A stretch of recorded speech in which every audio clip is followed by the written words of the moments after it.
Le totalitarisme désigne un système politique qui confère un pouvoir total à un homme ou un groupe sur l'ensemble de la nation, et cela dans tous les aspects de la vie quotidienne. Un système, c'est un ensemble d'éléments distincts dont la coordination assure le fonctionnement.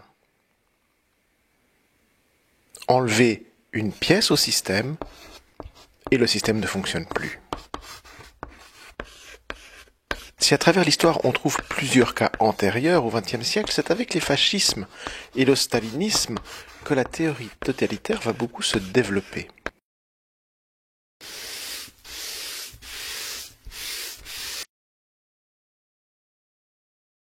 Un totalitarisme se définit par la réunion de plusieurs éléments constitutifs. D'abord, il faut un parti unique qui ne supporte aucune contestation. Ce parti est porteur d'une idéologie absolue. Les moyens de force et de persuasion sont un monopole d'État.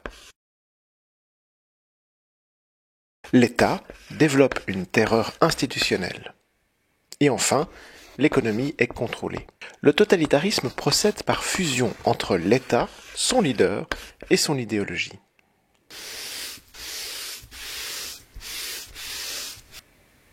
Cette analyse a cependant des limites. Avec un nombre limité de critères définissant un régime totalitaire, l'analyse est simplifiée. L'Allemagne nazie, l'URSS de Staline et l'Italie de Mussolini sont généralement retenus comme les trois premiers régimes totalitaires. Hélas, les critères peuvent différer entre spécialistes. De plus, l'association de régimes très différents gomme les spécificités de chacun. Et enfin, toute simplification relègue trop facilement les dictatures sous l'étiquette totalitaire.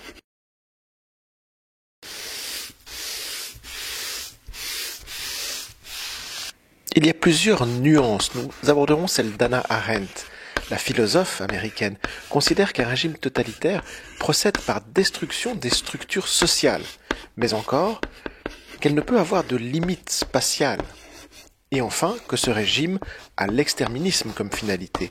Arendt en conclut que seule l'URSS de Staline et l'Allemagne nazie sont totalitaires. Les débats autour de la théorie totalitaire ne sont pas terminés. D'abord parce que de nouveaux régimes réunissent tout ou partie des critères posés. Ensuite parce que les débats autour des régimes passés sont encore vifs. Toute tentative de modélisation est utile pour cadrer un débat, mais n'y mettra que très exceptionnellement un terme.